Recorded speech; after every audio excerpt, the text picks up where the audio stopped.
petite guidance improvisée en story ce soir, avant la pleine lune de demain, pleine lune en poisson, le poisson, les émotions, l'intensité, le mystère.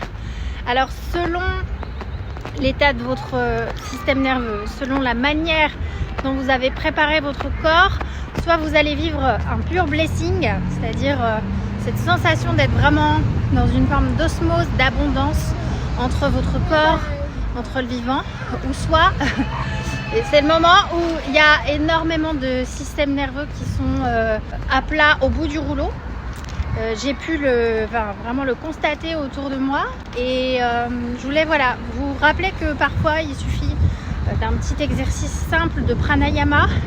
Alors pour les yogis qui me suivent, bien sûr vous en avez des tas de pranayama qui vous remettent vraiment dans une ambiance plus sereine, on va dire. Il y a aussi quelque chose de très très simple et à tort on parle souvent d'élever ses vibrations, mais élever ses fréquences Hertz, c'est pas toujours forcément approprié selon aussi les pleines lunes intenses qu'on peut vivre. Et moi ce que je voulais vraiment vous conseiller, c'était aussi l'objet de mon post hier, c'était de vous mettre sur la fréquence de la Terre. Il n'y a rien de plus apaisant, de plus doux, de plus enveloppant que cette fréquence. Et là vous pouvez vraiment vous détendre un peu comme dans les bras d'une maman.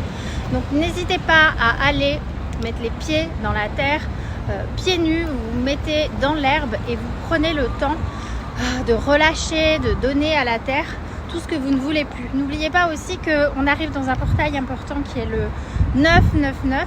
Le 9 c'est l'accouchement d'un nouvel être, mais c'est aussi des fins de cycle. Donc peu importe les projets que vous avez, pensez avant de peut-être envisager un projet ou trouver l'amour, vous voyez ces grands concepts, ces grandes idées. Allez plus dans les détails, permettez-vous de ressentir profondément ce que vous ne voulez plus expérimenter. Alors ça ne veut pas dire de toujours penser à ça, parce que vous savez que l'univers est mental et du coup si vous pensez toujours à ce que vous ne voulez pas, vous allez l'attirer. Mais c'est quand même très important et judicieux de le poser au moins une fois sur un papier pour ressentir cette vibration que vous ne souhaitez pas. Coucou, ça va? Oui. Et cette vibration que vous ne souhaitez plus vivre et vibrer, et ce que au contraire eh bien, vous souhaitez ressentir davantage dans votre conception de l'abondance.